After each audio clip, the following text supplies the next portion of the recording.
Je salue son travail qui consiste à réparer nos mères, à réparer nos sœurs. Mais au-delà de ça, sur le plan politique, Denis Mukwege est un corrompu par excellence. Parce qu'il refuse de serrer la main de ses propres frères africains, disant qu'ils sont corrompus. Refusant de serrer la main de Joseph Kabila, par exemple. Mais il se presse pour aller serrer la main de Bill Gates, dont vous connaissez maintenant avec l'île Epstein, là, ce qui vient de sortir. Et vous connaissez que c'est lui qui, justement, alimente les guerres là-bas. Lorsqu'on parle du prix Nobel, qui décerne le prix Nobel? C'est la Fondation Nobel. Lorsqu'on a le prix Nobel, on a 1 million d'euros. Qui donne ces 1 million d'euros?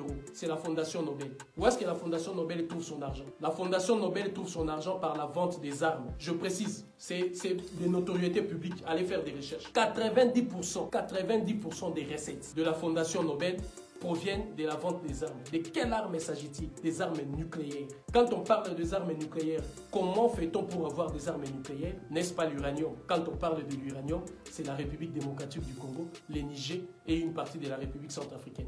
Donc Denis Mukwege accepte de toucher la main de Bill Gates qui déclenche ces guerres pour avoir ces choses-là gratuites, mais refuse d'être avec ses frères, comme Moïse Katumbi, qui était l'un des éléments qui a été utilisé justement dans ces vastes mécanismes qui a été mis en place pour la partition de fait de la République démocratique du Congo. Au lendemain de son élection, tout allait aller plus vite. Félix Tshisekedi a accepté cela. Mais Félix Tshisekedi a accepté cela dans quelles conditions? Il faut avoir une perspicacité et une clairvoyance pour voir ça. Qu'est-ce qu'on a imposé à Félix Tshisekedi? On a imposé à Félix Tshisekedi ce qu'on a appelé les accords de l'Émérat. Tous les Congolais connaissent quand je parle des accords de l'Émérat. Les accords de l'Émérat est un accord que l'AFDL, dirigé par Mouzé Laurent Désiré Kabila, avait signé avec les anglo-saxons représentés par des Rwandais et des Ougandais. Les anglo-saxons, notamment la famille Clinton, qui croyait en Paul Kagame et à Yoweri Museveni comme les prochains démocrates de futures décennies en Afrique, ont fait signer à Laurent Désiré Kabila les accords de l'Émérat pour que Laurent Désiré Kabila puisse céder 300 km en profondeur des terres de la République démocratique du Congo. Pourquoi 300 km? Parce que la bande de Gaza fait 365 km².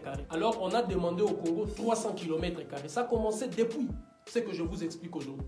Parce que le conflit israélo-palestinien ne date pas d'aujourd'hui. C'est un conflit, vous le voyez là-bas, mais les enjeux sont au Congo. Ne vous leurrez pas, mes chers frères et sœurs. Je viendrai progressivement avec des éléments, de preuves et des vérités que vous n'avez pas encore palpées sur cette histoire-là.